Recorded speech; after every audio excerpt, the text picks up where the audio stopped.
Oh boy, here we go. Rimworld is one of my favorite games currently on the market. It's this really fun colony simulator where you manage a group of survivors who crash landed on a strange foreign world.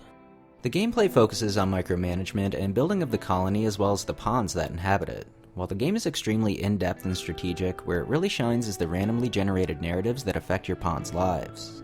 They look simple enough, but under the hood are some pretty complex inner workings. Each of your pawns spawned in this game have a backstory, unique traits, as well as a list of wants and needs.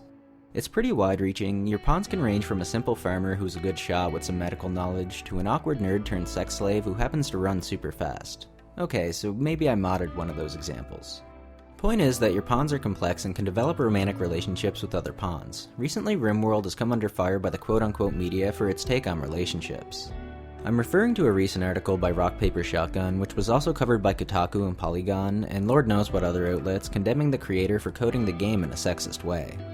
Keep in mind, we're talking about a game where you can euthanize your sex slave and harvest their organs for sale on the black market. Just saying. Basically, the writer of the Rock Paper Shotgun article takes issue with the fact that males and females are coded slightly differently in the game and possibly in real life, and has issue with the developer's interpretation of that dynamic as well as the depiction or lack thereof of various degrees of sexual orientation. We've spoken about how video games and sexism have a bit of a sordid history in the past. It's a thing, and there's a lot to be said about the male gaze in all forms of art. But quite honestly, as someone who's been following the one-man development team that is Tynan Sylvester, I don't think he deserves the crap these articles are throwing at him.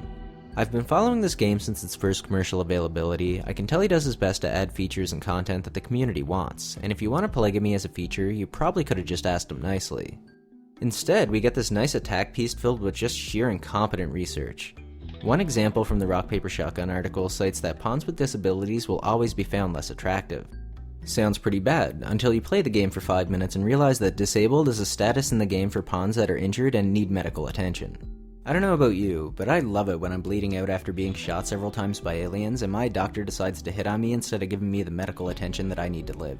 I feel like the issue here isn't with the developer's mentality. Sure, the male gaze is basically bred into our art, but I really don't think he's trying to push any agenda other than to make an enjoyable game.